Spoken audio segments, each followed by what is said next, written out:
Thank you everyone. Very nice being here, especially with our festive dresses and this environment. तो मेरा एक छोटा presentation है. Hopefully will give you some insight into how we are thinking about markets. The structure is more like what is typically asked of us. So the frequently asked question structure है. तो ये typically 7 questions हमसे पूछे जाते हैं. तो हम लोग ने वो address किया इसमें. So first, I think the most natural question is, are equities expensive? यहाँ से पैसा बनेगा, कितना पैसा डालना चाहिए? तो हमारा एक सिंपल रूल बना है ओवर टाइम.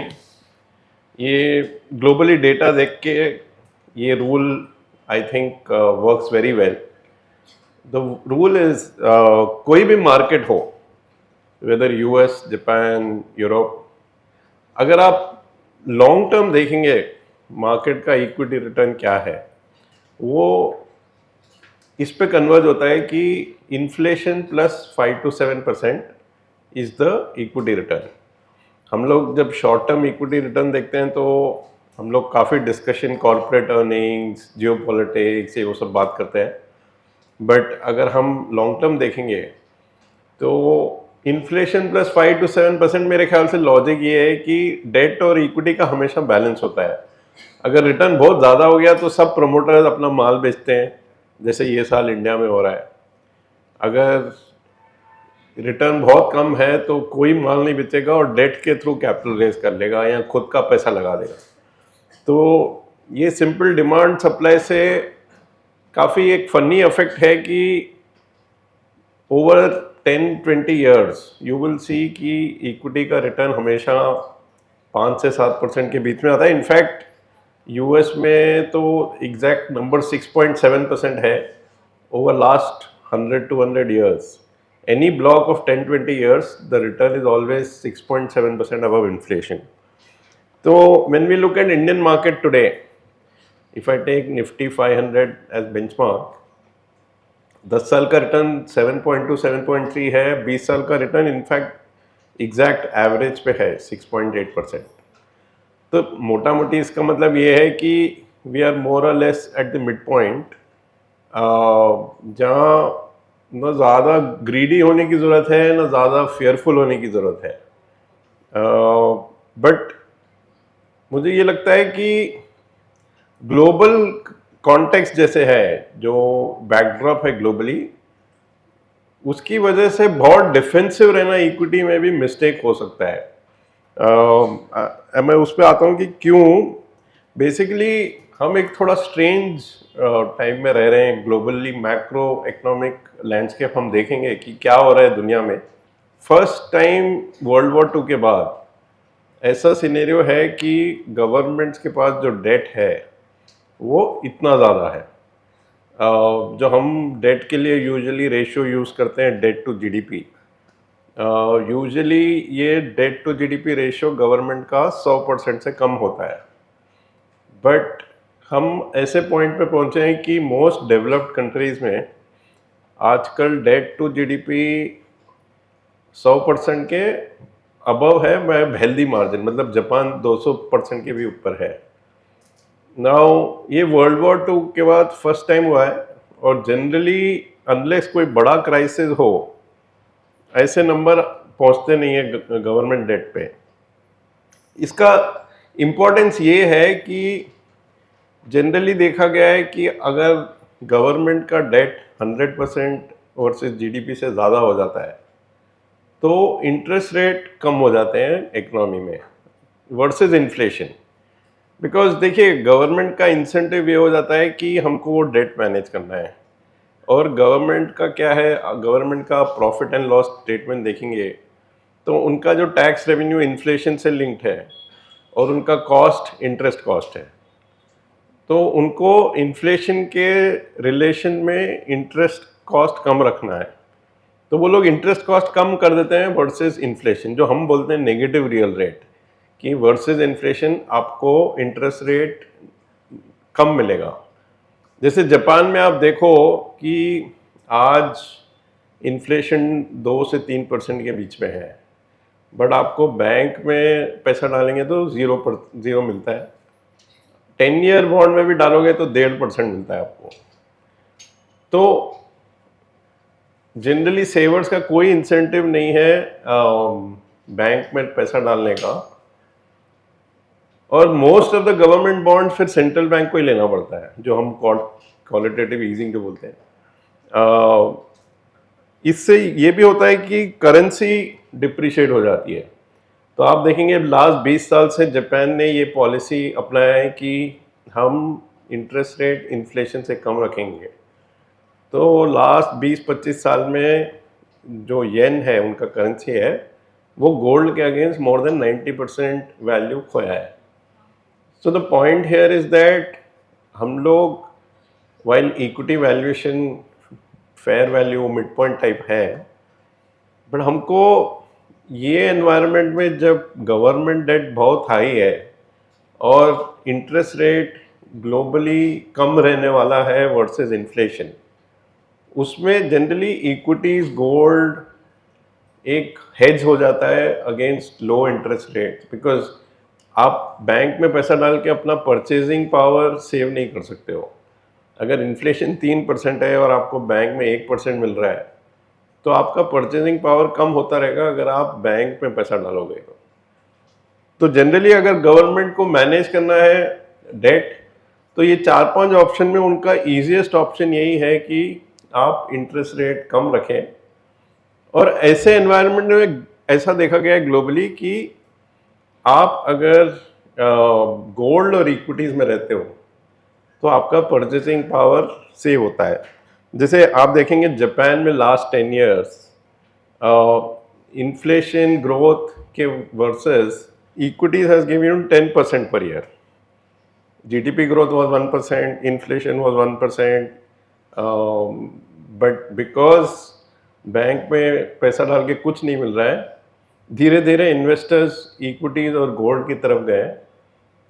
तो जो जापान में लास्ट 20 साल में हुआ है, वो हमको लगता है अभी ग्लोबली होने वाला है, क्योंकि आप देखेंगे कि यूएस का डेट टू जीडीपी 120% है, फ्रांस, इटली, जापान, चाइना, सबका डेट अभी वो लेवल पे पहुंच रहा है जो जापान के पास 20 साल पहले था। तो इसकी वजह से हम लोग ज़्यादा डिफेंसिव नहीं है इक्विटीज़ पे। अल्दो वैल्यू इन्वेस्टर माइंडसेट से अगर फेयर वैल्यू है तो आप बोल सकते हो कि मैं जब भी इन्वेस्ट करूंगा जब डिस्ट्रेस आएगा, और एवरी 5-6 ईयर्स डिस्ट्रेस आता है, तो वो भी एक माइंडसेट आप ले सकते हो। बट प्रॉब्लम ये है कि ये जो गवर्नमेंट डेट का इशू है, उसकी वजह से लिक्विडिटी हमको लगता है काफ़ी हाई रहने वाली है। तो देखिए, एसेट एलोकेशन में आपको हर सिनेरियो के लिए प्लान करना पड़ता है। तो मैं ये नहीं बोल रहा हूँ कि आप बेस एलोकेशन से ज़्यादा रखो इक्विटीज़, बट जितना रिस्क एसेट्स है गोल्ड इक्विटीज़, उतना आपको रखना चाहिए मेरे ख्याल से, अल्दो वैल्यूएशन ज़्यादा चीप नहीं है। Also the other thing is why we are not so negative on equities is not so much on growth side. India में there is one big change that is happening. देखिए, India की currency जो है वो closely, any currency closely link होती है जो हम बोलते हैं करंट अकाउंट से। करंट अकाउंट इज आपका टोटल एक्सपोर्ट और टोटल इंपोर्ट का गैप। अगर आपका टोटल इंपोर्ट टोटल एक्सपोर्ट से ज़्यादा है तो आपका करंट अकाउंट डेफिसिट है, अगर आपका टोटल एक्सपोर्ट टोटल इंपोर्ट से ज़्यादा है तो करंट अकाउंट सरप्लस है। जो करंट अकाउंट सरप्लस कंट्री है उसका करेंसी जनरली अच्छा करता है, जो करंट अकाउंट डेफिसिट है उसका करेंसी वीक होता है। तो इंडिया में लास्ट 10-15 साल में ये हुआ है कि जो करंट अकाउंट डेफिसिट रहा है, सिंस इंडिपेंडेंस इंडिया का करंट अकाउंट डेफिसिट रहा है, क्योंकि इंडिया हमेशा एक्सपोर्ट्स की तुलना में इंपोर्ट्स ज़्यादा रहे हैं, पर्टिकुलरली ऑयल, क्योंकि हमारे पास एनर्जी का कुछ सोर्स नहीं है। अच्छी बात यह है कि लास्ट 10 साल में जो ये गैप था जिसका इंपोर्ट्स हमारा एक्सपोर्ट से ज़्यादा था, वो अब मोटा मोटी कवर हो गया है, क्योंकि एक तो ऑयल प्राइस कम रहे हैं और हम लोग के जो सर्विस एक्सपोर्ट्स हैं, जो आईटी है, सॉफ्टवेयर एक्सपोर्ट्स थे, वो एक्सपैंड होके आजकल ऑलमोस्ट एवरी बड़ी कंपनी जो है वो बैंगलोर, पूना, चेन्नई में एक सर्विस सेंटर रहता है जिसमें आप रिसर्च कर रहे हो, अकाउंटिंग कर रहे हो, ऑडिटिंग, कंसल्टिंग सब कर रहे हैं। तो जो हम बोलते हैं जीसीसी, ग्लोबल कैप्टिव सेंटर्स, उसमें काफ़ी अच्छा ग्रोथ आया है। तो उसकी वजह से आप देखेंगे कि हम लोग का जो सर्विस एक्सपोर्ट्स है वो ऊपर गया है और ऑयल इंपोर्ट्स नीचे आया है। तो आप जो नीचे वाला लाइन देखेंगे, जो हमारा करंट अकाउंट डेफिसिट है, वो मोटा मोटी ज़ीरो हो गया है। तो इसकी वजह से हमको लगता है कि इंडियन एसेट्स, हर एसेट को बेनिफिट होगा। क्योंकि देखिए ग्लोबली जब किसी को कैपिटल एलोकेट करना है कोई कंट्री में, तो वो करेंसी को बहुत वेट देता है, weather he is buying stocks, fixed income, real estate, what ever, underlying thing is the currency. So if the currency is strong, there is more incentive for foreigners to come to India. And because of this current account improvement, we think that there will be lot of interest for capital to come to India. तो मैं ये बोलता हूँ तो लोग बोलते हैं फिर FI फ्लो नेगेटिव क्यों है? See, ये थोड़ा स्ट्रक्चरल व्यू है. Obviously, valuation of Indian equity is high and India has outperformed China, Brazil, all these emerging markets in a big way last 3-5 years. So it's not like हर 6 महीने 12 महीने ये play out होगा. But if I take a 5-10 year view, I think at any correction, you will see FI flows coming back because of this dynamic of the currency. Next question ये है कि growth क्या है, corporate earning क्या आएगा, etcetera. देखिए हमको ना ऐसा नहीं लगता है कि दुनिया का ग्रोथ बहुत स्ट्रांग होने वाला है. इकोनॉमिक्स में the most predictable thing actually demographics होता है. तो आप देखेंगे कि दुनिया में जो बर्थ रेट बोलते हैं वो एक्चुअली काफ़ी घट गए हैं. So most of the regions where GDP is high, today the population is actually peaking out or is already decreasing. So if you see this chart, anything जो blue नहीं है, ऐसा region है जहाँ population is actually peaking out or has already peaked out. तो simply put, आप GDP क्या है? Economic activity है. Economic activity labor का number of hours worked into productivity होता है. अगर नंबर ऑफ पीपल वर्किंग और number of hours work itself is coming down, then growth is likely to be weak. The other reason is also कि आप obviously सुन ही रहे होंगे कि ये टैरिफ्स ये से ग्लोबल ट्रेड पे भी इम्पैक्ट आ रहा है.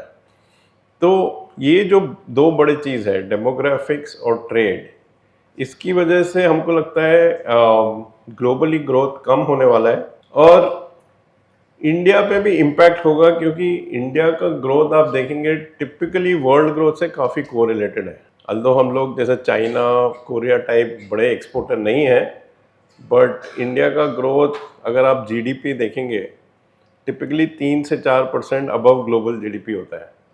तो अगर ग्लोबल जीडीपी इटसेल्फ सॉफ्ट होने वाला है, कम होने वाला है, तो हमारा व्यू है कि ऐसा कुछ बड़ा ग्रोथ इन्फ्लेक्शन नहीं होगा. मतलब 2000 टू 2010 में इंडिया में 8-9% जीडीपी ग्रोथ था. हम ये मान के चल रहे हैं नेक्स्ट 5-10 ईयर्स में कि India 5.5 to 6.5% type GDP growth में ही रहेगा. बट ये एनवायरनमेंट में भी हमारा प्रेफरेंस एक्चुअली स्मॉल कैप्स है, वो थोड़ा इंडस्ट्री से प्रॉब्ली डिफरेंट है. तो हमारा व्यू इसलिए है particularly small cap, not so much mid cap. First of all long term आप देखेंगे कि मोस्ट कंट्रीज में मिड और small caps do better than large caps.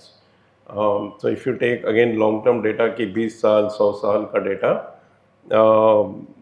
ये चार्ट में आप जो बार्स राइट पे है उसका मतलब वो कंट्री में मिड और स्मॉल कैप ने आउट परफॉर्म किया है.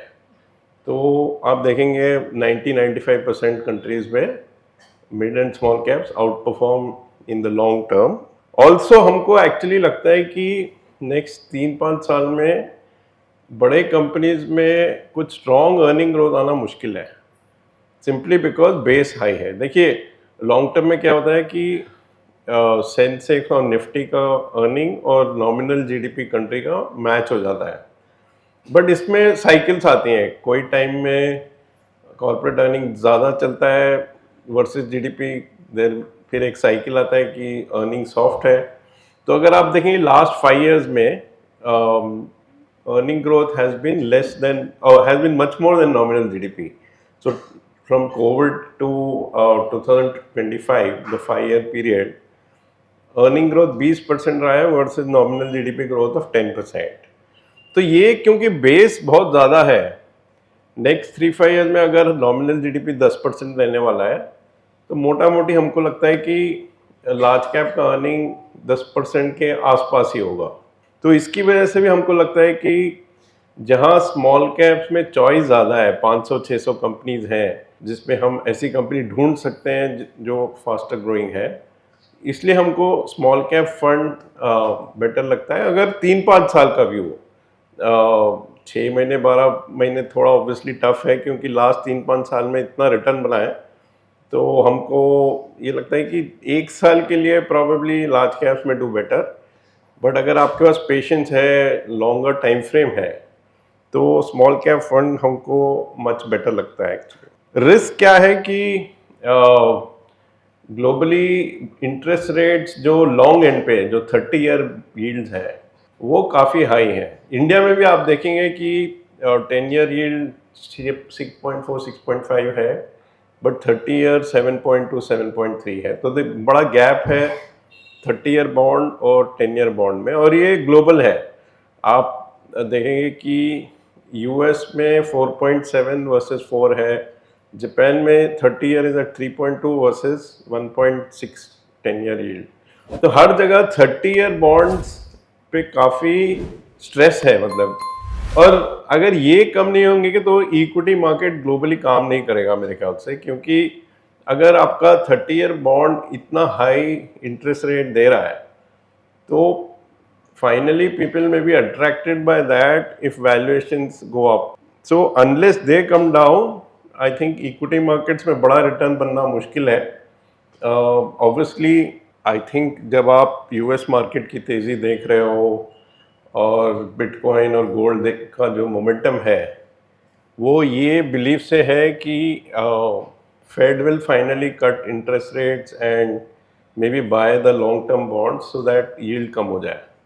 अगर वो नहीं हुआ और ये 30 year यील्ड्स यहीं रहेंगे एट वेरी हाई लेवल, तो वो मेरे ख्याल से इक्विटी वैल्यूएशन पे स्ट्रेस आ सकता है। और इंडिया में वो सर्विस एक्सपोर्ट्स, देखिए थियोरेटिकली एआई आर्टिफिशियल इंटेलिजेंस से थोड़ा स्ट्रेस सर्विस एक्सपोर्ट्स पे आ सकता है। इसमें कोई प्रिडिक्ट नहीं कर पा रहा है अभी कि कितने जॉब्स का चेंज होगा। मतलब क्लियरली आईटी सर्विसेज में थोड़ा प्रॉब्लम है एआई की वजह से, क्योंकि कोडिंग एफर्ट 30-40-50% कम हुआ है।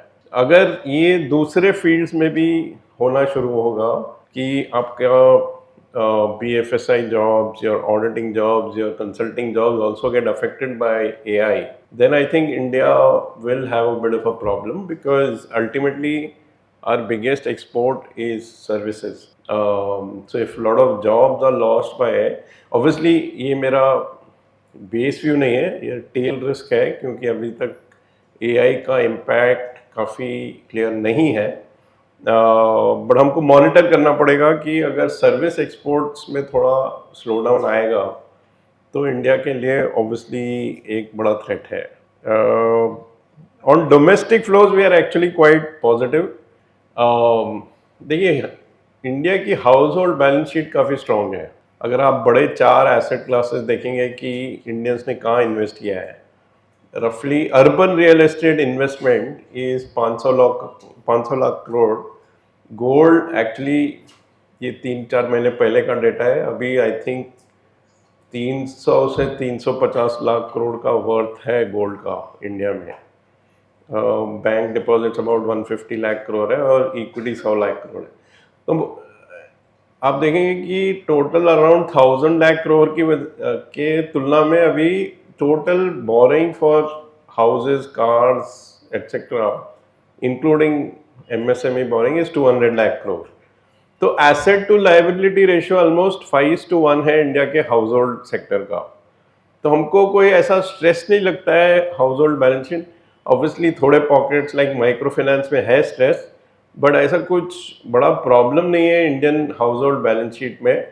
ऑब्वियसली जो लास्ट 2 साल में ऑलमोस्ट 200 लाख करोड़ का जो प्रॉफिट हुआ है गोल्ड में, that has helped a lot. Also I think saving account में अभी इंडिया में काफ़ी ज़्यादा सेविंग है जो ईजली इक्विटीज और हाइब्रिड प्रोडक्ट्स में आ सकता है, स्पेशली हाइब्रिड प्रोडक्ट, बिकॉज जो सेविंग्स अकाउंट में पैसा है वो इक्विटीज डायरेक्ट में तो नहीं जाएगा, बट आप देखेंगे इंडिया में ऑलमोस्ट 70 लाख करोड़ का सेविंग्स अकाउंट पूल है, जो ऑब्वियसली कुछ रिटर्न ज़्यादा है नहीं उधर, 2.5-3% का रिटर्न है प्री टैक्स। ये फिनेंशियल लिटरेसी और एप्स के थ्रू अगर लोग इसको ऑप्टिमाइज करने लगे, क्योंकि काफ़ी लोग ये नहीं रियलाइज करते हैं कि सेविंग्स अकाउंट में जो पैसा है वो वेस्ट हो रहा है, क्योंकि आपके पास ऑब्वियसली 2.5% का रिटर्न है जो पोस्ट टैक्स में भी 1.5% है। जैसे धीरे धीरे एप्स के through it is easier to optimise your savings account, हमको लगता है ये एक थोड़ा अच्छा बफर है जो कैपिटल मार्केट्स की तरफ आ सकता है, चाहे वो आर्बिट्राज फंड हो, ESF हो, मल्टी एसेट फंड हो, जहाँ ज़्यादा रिस्क नहीं है, क्योंकि ऑब्वियसली जो सेविंग्स अकाउंट का पैसा है वो बड़े रिस्क प्रोडक्ट में नहीं जा सकता है like small cap fund, but clearly ESF arbitrage type fund में जहाँ 7-8% बनने का काफ़ी स्कोप है, तो जो 4-5% ज़्यादा मिल रहा है उसकी तरफ जा सकता है ये पैसा। और आप देखेंगे कि बड़े सिटीज़ में ऑलरेडी ये होने लगा है, तो जैसे बैंगलोर, चेन्नई टाइप सिटी में सेविंग्स अकाउंट का ग्रोथ ऑलमोस्ट ज़ीरो हो गया है, क्योंकि आई थिंक लोग वहाँ एप्स के थ्रू ऑप्टिमाइज करना शुरू करें, तो ये एक अच्छा टारगेट मार्केट हो सकता है फॉर म्यूचुअल फंड डिस्ट्रीब्यूटर्स। एक क्वेश्चन था कि what are our big learnings for managing funds, so I just put together a slide. See, first of all, देखिए difference between managing personal money and managing a big fund is, I think, obviously when you're managing a big fund, you have to think what are returns, what returns people are expecting, and manage that very well. So I believe that any big fund you manage, you should have clarity on broadly what is the return objective. First of all, is it absolute return product? Like when we launched BAF in ICICI Prudential, we had a good framework, I think, of defining what we were trying to do. So what we said was, in any year when Nifty is negative, we will fall less than half of Nifty.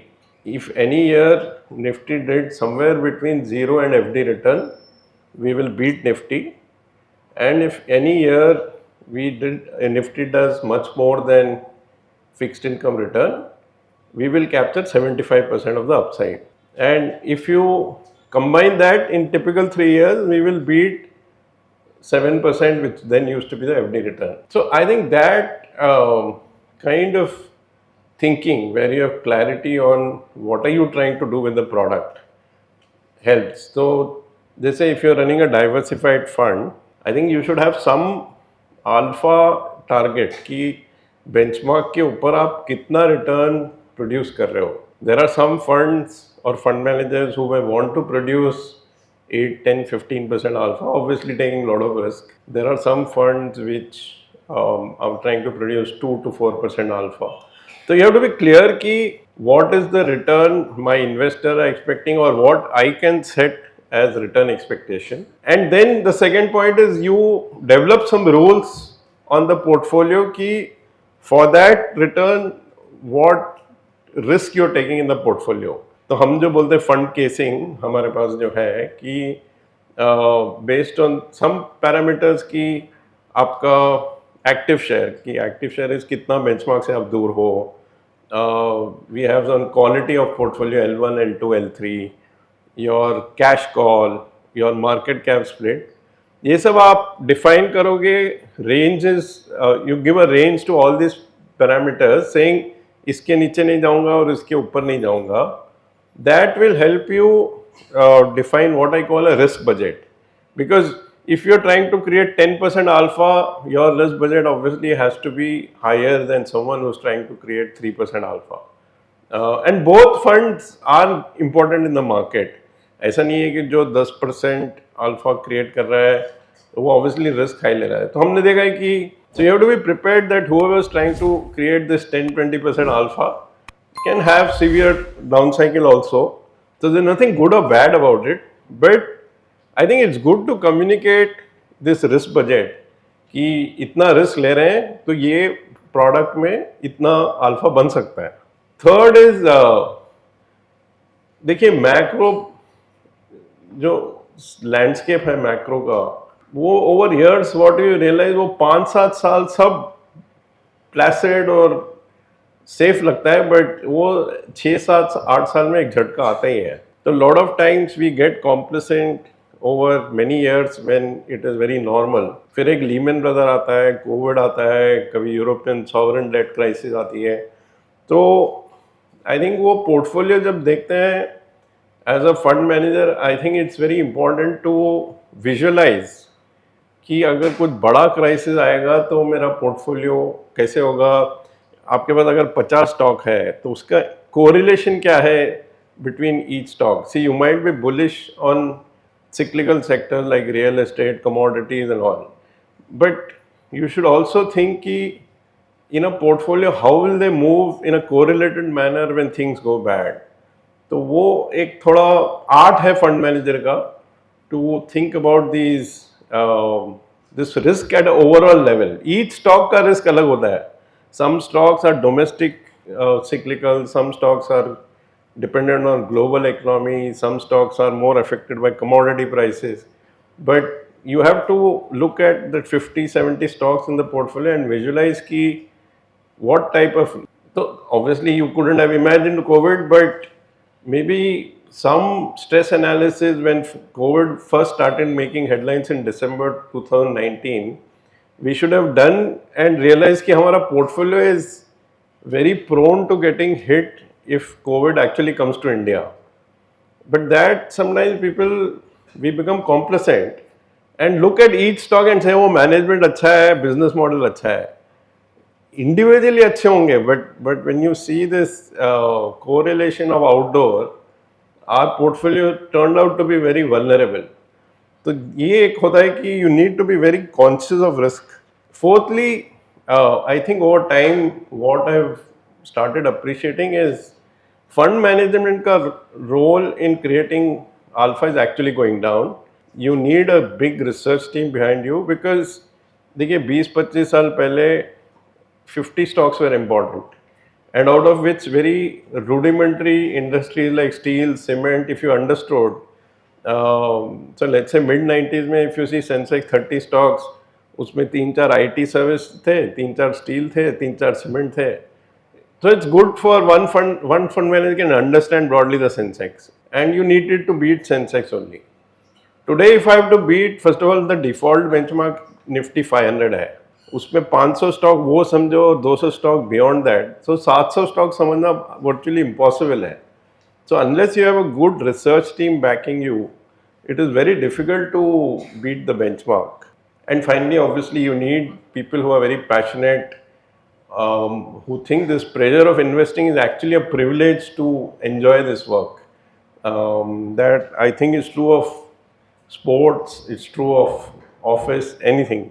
तो net अभी हमारा क्या view है कि just to summarize, basically markets are not cheap, they're not expensive, but I think बहुत defensive होना और defensive I would suggest that try to diversify among all the risk assets because I honestly feel Indian equities is not very cheap versus global equities. So it's good to have some exposure to global equities also. It's good to have exposure to gold and silver. It's good to have some exposure to US tech companies also, although they look like a bubble, but their PE multiples are not very high and their business is also very strong. So you can look at a multi-asset allocation fund. Of course, the problem right now is that international equities में का ज़्यादा weight है नहीं multi asset funds में, but I think diversification is very important because अभी honestly दुनिया में कुछ भी cheap नहीं है, क्योंकि post COVID for last 5-6 years everything has gone up. But again, as I said, if you governments are having debt, they will print money, so everything may go up also. What will go up is not very easy to determine, but I would suggest कि you diversify your risk but have decent exposure to risk assets. Among risk assets, I actually think emerging market equities outside India and European equities are relatively better. Again, getting exposure to them may not be very easy for Indians, but when you see their free cash flow, their dividend yield, their P multiple, honestly, I think they are better than Indian equities at today. Of course, long term we grow faster, so we will outperform. But today it's good to have some exposure to these names. So that is broadly. I think long duration also 30-year bonds globally are cheap. Without 30-year bond yield coming down, equities giving big return looks difficult. तो मुझे India का 30-year bond, US 30-year bond, Japan 30-year bond also looks quite interesting. Thank you everyone.